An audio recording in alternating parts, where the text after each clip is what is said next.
Lagos Leadership Conference 2025 is here again.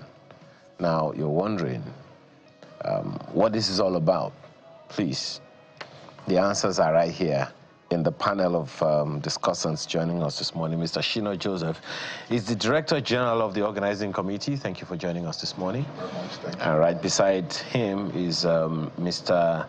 Ademola Adeniro, who is the Director of Corporate Sponsorship. We appreciate your time.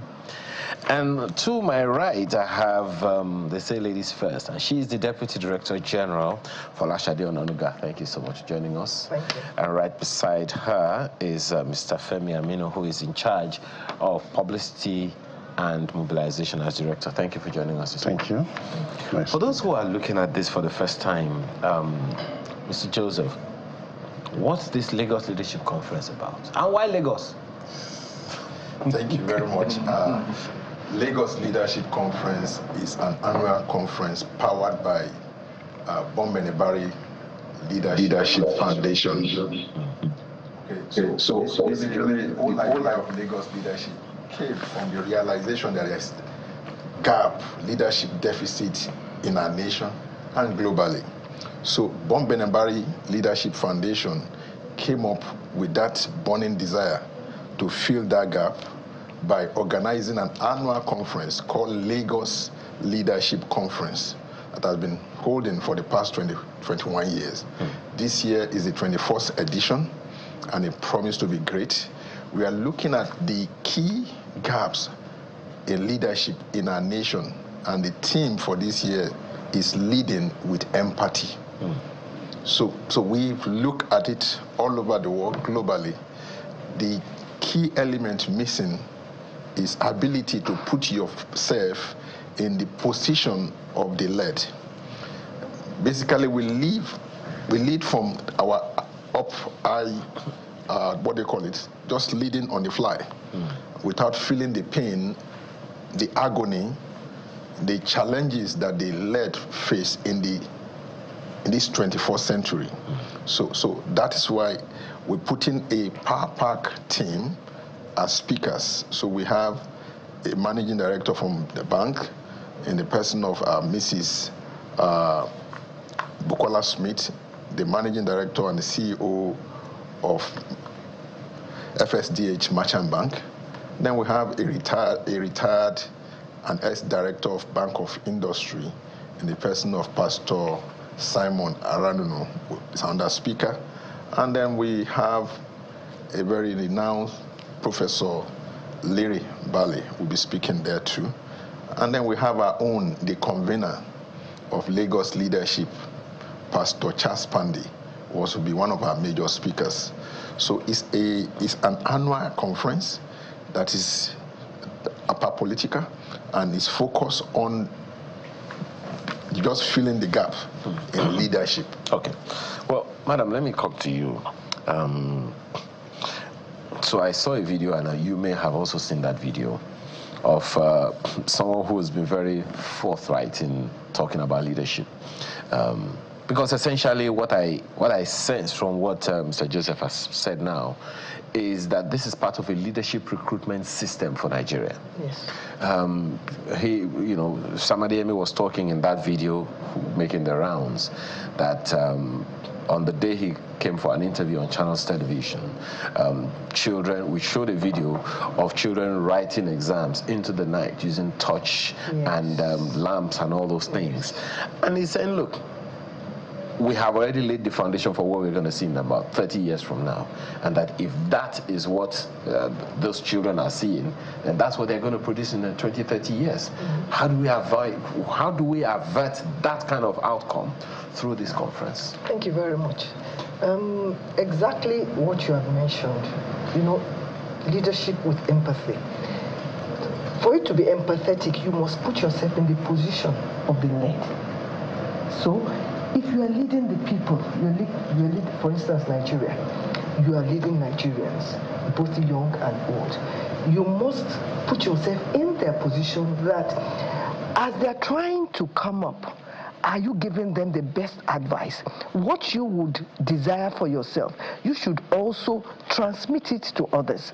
If you want a better society, if you want a society that is literate enough to be able to perform globally, compete globally, then for those young children, you must provide the necessary tools for them to study in a very good environment. So that is where leadership with empathy comes in. That when you are governing people, the ones that you are governing must feel your impact as a transformation in their lives, a reorientation in their lives towards competing globally, generally. Okay. So basically, that's the way it is. Mr. Adeniro, do you see how can this conference of 2025, the 21st in the series, how can it impact the current crop of leaders we have at whatever level they are in? Thank you for the question. One thing that is very clear now is that there's been a lot of changes in the economic environment. Things are harder, things are more difficult. The challenges that leaders have in order to perform has been multiplied. And in order to lead people to achieve the goal of the organization, many leaders have become, I'll say, impatient, aggressive, over-pushing and overbearing. But when you lead with empathy, you put yourself in the shoe of the people you are leading. You will understand them at a deeper level to know what is their feeling, what is their challenges, what is their limitations. And using that, you'll be able to come up with responses that will be empathetic, that will show sympathy, that will show kindness, that will show love. And through that, you build even very strong trust, commitment from people. For everything you are doing, you are depositing into the emotional bank account. Value, trust, love, commitment. And with that, it doesn't mean you're going to be weak. It doesn't mean that you're going to be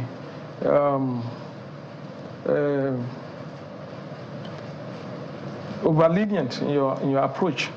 Because it is when you actually, people know that you love them, they trust you, and they demand that ordinarily they will not take, they will take it for you. And so it leads to better performance, better retention. And people also connect with the organization at a deeper level of commitment and sacrifice. Okay. Many people that lead with aggressiveness and all that, the people they are leading are not happy. They are working, they are contributing from a position of disconnect, so to say. Okay.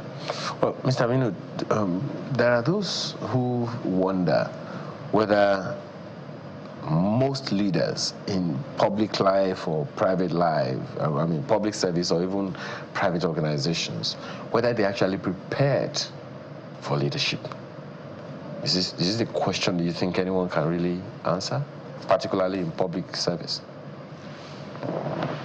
Thank you, and that's a very forthright question.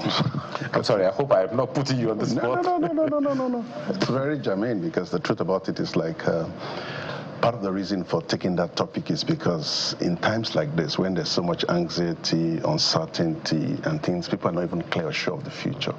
It can't be leading with a textbook. It can't be leading with the head. You need to lead with the heart. And most time it looks as if people in the public sector, or where I put it, but the leaders that we see from the public seems to be shielded, because that's the feeling that people have. Because like there's more pain on the streets, but in your own place it looks like things are shielded. So sometimes you really don't see, because sometimes also there's also this conundrum of eye service.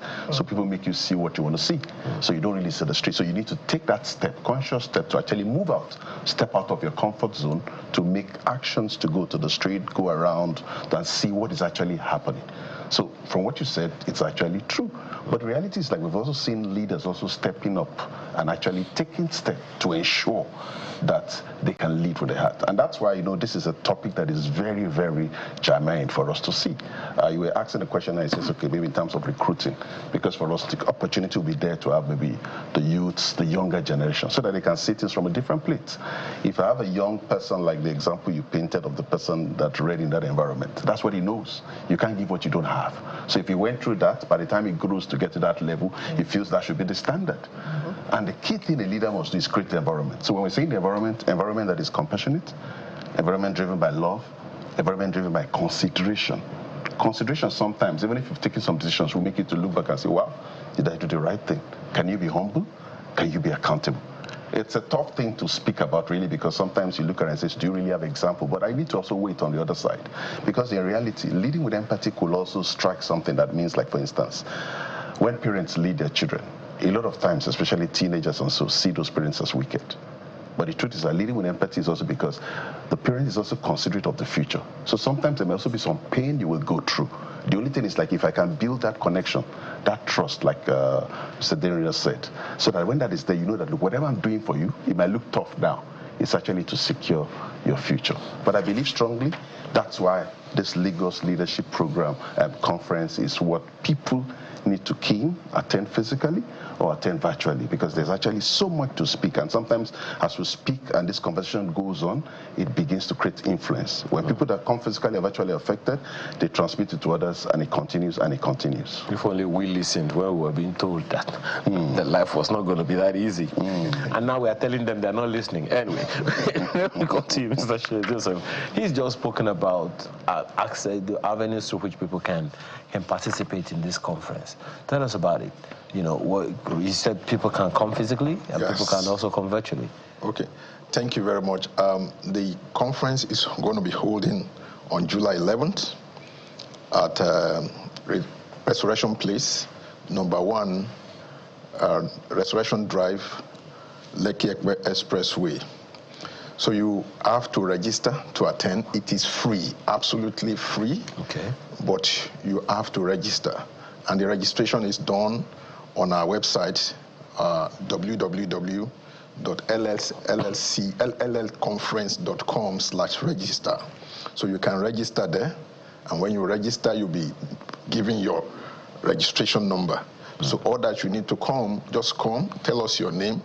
You will be granted access into the conference. The conference is planned to have in attendance, physical attendance of 2,500 people in that hall. You do know that Lagos has more than 20 million people. Yes, and then we have the virtual.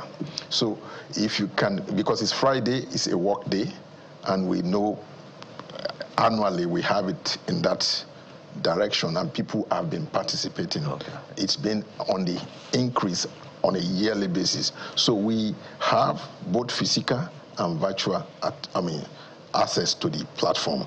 So just like we are here physically, people are seeing us virtually. So they have the privilege to attend. We want them to come physically to feel the impact, the pulse of the entire conference.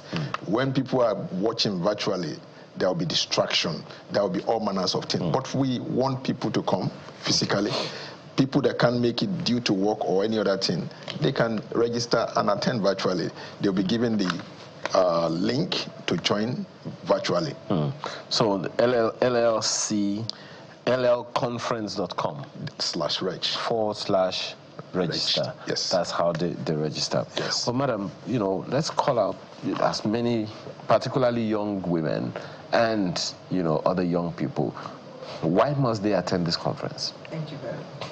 It's very important for young, not only women, young men, young women to be part of that program. Why? Because the topic is key at a time like this. We've had other topics in the past, leading with integrity, so many other topics that are tailored towards building leaders. But we have discovered that at a time like this, we need empathy to enable everybody to know that we have to work as a team for the development of our homes, for the development of our businesses, for the development of our offices, and even the environment, the country itself. We need to understand that women in particular, we women, we are the backbone We are the backbone. Even that's the way God created us. We are helpers. So women are very critical in family development, in child development. So when women, young ones come, they understand that it is not, you have to be able to understand, you have to be able to listen to people. You have to be able to listen, understand the challenges people are going through to be able to make impact. All this will be discussed critically at that meeting. You will discover when they come, they will find people who have succeeded in leading in conglomerates. They will share their experiences, and so it's an opportunity for them to look inwards, look at ways of improving themselves, because they want to impact the society, they want to impact their families and their homes. So I think it's something very key. Well, we should look forward to it. Well, Mr. Adeniro, you are the money man, so why must any organization sponsor this? Nobody wants to challenge the people who collect tax from them. Okay. Why should the organizations sponsor this? Number one thing we have seen over the years is that increasingly organizations have been sponsoring this program. And one thing it tells me is that they are getting a lot of benefits and values from it. The people that sponsor the program, what they are saying is that we identify with your values and your vision, and we want to be part of it. Another area that they also should sponsor is because it also rubs off on their own brand. When they say, show me your friends and we'll know the kind of person you are. When you sponsor such program, you are communicating that, oh, I believe in empathy. I believe in empathy in the workplace, in the home place, and in government. And also, even during the program, the crowd, the kind of participants that come for this program, they are the customers of this client. From there, from the program, from the conference, they can even get patronage. Okay. Well, they can get business. Yeah. What do I expect? Of course, you are director in charge of corporate sponsorship. Yes. You have to find a way. At the venue, for example, people who sponsor, they have opportunities to display their products with staff there attending to people. With the money you probably have even used to sponsor, you make many more than that from patronage that we get at the conference. Okay. Well, the website, and I'm sure that's one of your mobilization platforms, is llcconference.com. Okay, that's it right there. Yeah. 6 days, 5 hours to go. Yes. Interesting countdown. You just have to put the minutes and seconds. Anyway, tell us what other people groups or bodies. Okay, so that's how people can participate. That's the participation form that is right there on the screen. How can we, do you think there's a way to mobilize organizations? Is this conference something that companies can use as one of their training tools, leadership training tools for you? That's very spot on. That's actually part of the plan, because it's actually open to not just the public, the corporates, the companies. So for instance, look, it's an opportunity to also expose your people, your staff, to actually learn. And it covers across, not only, I was talking about young people, then even the old people, because we keep learning. Someone said the day you stop learning, then you actually get dead. And also even the younger ones, because we're even looking at opportunities to even open it, and it's open to have people from secondary school, because there's also opportunity to catch them young. Because when they're exposed at that early level, then they can begin to understand. Because sometimes, the vibes they get on the street, on Twitter, on social media, drive some of those, so that they can see that, look, these things, and then they meet with real people that could be role models. And then beyond that, we also have this on all the social media channels. That's on Facebook, on Twitter, we've got channels, and we're also pushing, and during that conference, that will also be pushed. And I think that's also something that's also very table for the corporate sponsors to know that the audience is not just the physical audience. The audience will actually go. And the truth is, like, I imagine the 10x or so numbers that they can have in terms of showcasing their products to the world. So it's open to everyone. It's free, but you need to, register so that we can actually give account. Okay. Well, Mr. Joseph, you will have to have the last say as the Don, so to speak. Thank you. So this is an annual event, and what are the takeaways that you can sell to anyone watching us right now? Okay. the key thing that I will sell and to say here is that leading with empathy is basically a key concept that is up and to the soul of what is happening in our society today. So we want to build people. From secondary school, I just mentioned, we're having over 200 students with their uniform in attendance, learning leadership and leading with empathy. We have corporates that have registered. So what they are going to be taking away is the fact that, one, leading with empathy is actually you showing compassion, care, giving hope, and without losing the overall objective of any organization or a nation. Okay. So we are just saying, give hope to the led and continue to drive your objectives and goals. Absolutely. Without leaving people dying, leaving people wandering away, and also trying to use this as a way of filling the gap of this jackpine. Okay, all right. Thank you. Well, I wish you could continue. Thank you so much for your time this morning. Mr. Shina Joseph is the Director General of the Organizing Committee, along with Mrs. Fola Shade Onanuga, who is Deputy Director General. We've also had Mr. Ademola Adeniro, who is Director of Corporate Sponsorship, as well as Mr. Femi Amino, Director of Publicity and Mobilization. Ladies and gentlemen, thank you so much for your time this morning. Thank you very much. Thank you so much for having us. When we return, let's talk to parents about those young people that are supposed to attend this conference.